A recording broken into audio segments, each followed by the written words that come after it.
Euzu billahi mineşşeytanirracim. Bismillahirrahmanirrahim. Elhamdülillah ve salatu vesselamu ala Resulillah.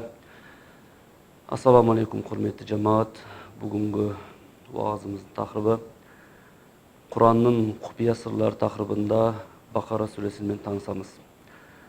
Bakara suresi Kur'an'ın 2. suresi. Ol Medine'de түсіп 286 ayattan turатын Kur'an'дағы en uzun süre. 48 betten turады. Bakara suresinin 67 және 71 аяттар арасында Bakara yani sihir оқиғасы өткендіктен бұл сүре Bakara деп аталып кеткен. Yani Bakara дегеніміз o sihir деген мағынаны білдіреді екен. Bir жағынан қазақша айтқанда sihir сүресі деп те аталады. Bakara сүресі.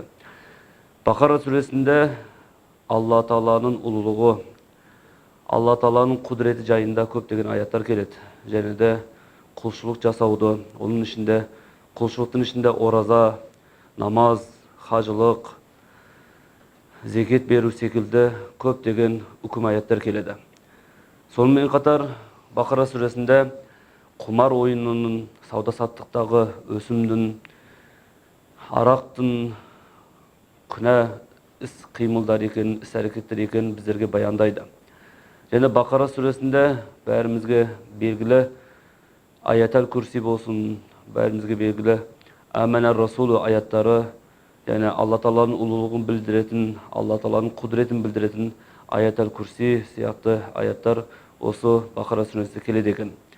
Және Бақара сүресінде көптеген пайғамбарлардың қиссалары, yani өмір баяндары келеді. Сонымен қатар мұсылмандар үшін өте маңызды болған Меккедегі Қағбаның құрылысы, және де сол Қағбаның біздерге құбла болып Алла Таала тарапынан бұйырылғаны осы Бақара сүресінде біздерге баяндалады.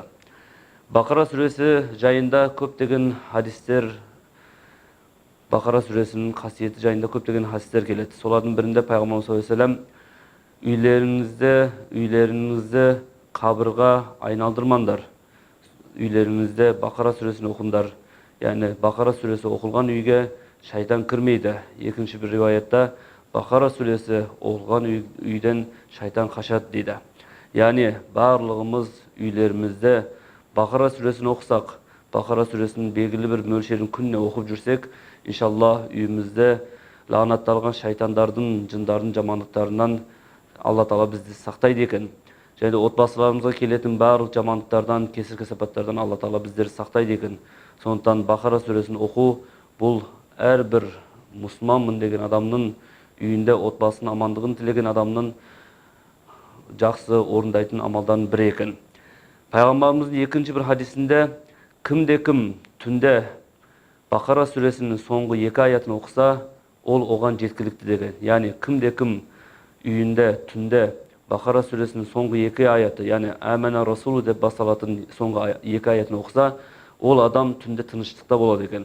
Отбасымен бірге тыныштықпен таңға дейін тыныштықта өмір сүреді екен.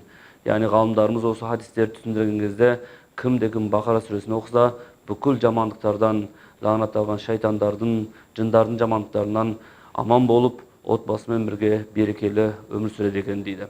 Сондықтан бұл Бақара сүресінің қасиеті өте жоғары. Иншаллах Алла Таала біздерге үйлерімізде, отбасыларымызда Бақара сүресін әрдайым оқитын салихалы ұрпақтар нәсіп етсін иншаллах. Алла Таала елімізге тыныштық, халқымызға амандық берсін.